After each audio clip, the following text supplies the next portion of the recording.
Images have emerged today from Gaza, which appear to show dozens of Palestinian men on their knees, stripped to their underwear, being held by Israel Defense Forces. It's not clear if they have surrendered or if they have been taken by the military. Israel has not said who the men are, but it has confirmed that its forces are making arrests in Gaza.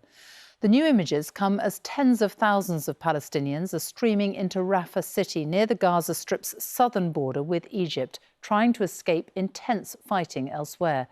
The head of humanitarian affairs for the United Nations says there is no longer any humanitarian operation worthy of that name in the south of Gaza. From Jerusalem, here's our international editor, Jeremy Bowen, a warning you may find some of his images upsetting. Video emerged this afternoon of Palestinian men taken for interrogation. BBC staff recognised the town of Beit Lahia in northern Gaza, and we've geolocated the video there too. Palestinian diplomats said these were savage images, evoking humanity's darkest times.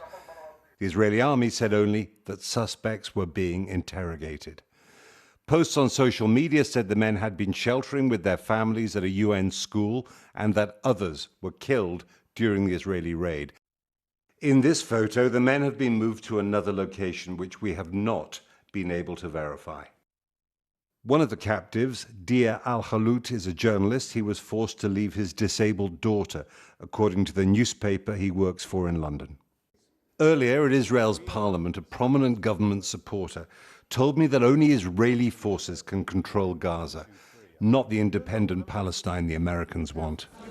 I think that when we talk about two-state solutions, we are using three words and three lies.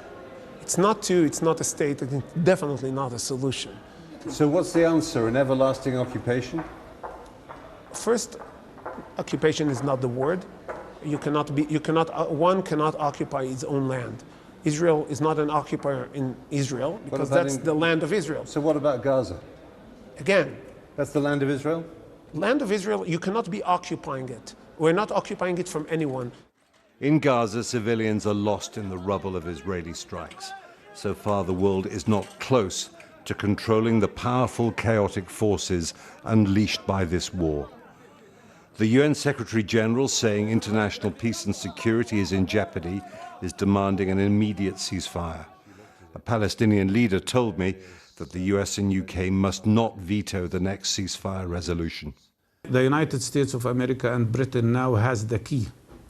If they oppose a resolution about immediate ceasefire, they will not be complicit only with this aggression. They will be a participant in these war crimes. They have to approve the ceasefire immediately because what is at stake is the life of 2.3 million people now. Half of them are children.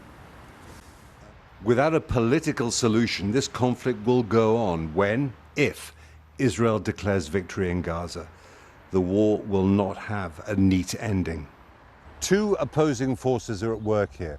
On the one hand, pressure for a ceasefire. On the other, the determination of the Americans and the British to give Israel the time it needs to achieve its objectives. And one Western diplomat I talked to was thinking about perhaps another month.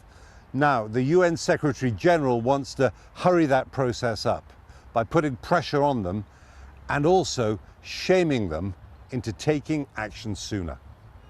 As Gaza's food queues get longer, the UN says it cannot run a dependable humanitarian operation.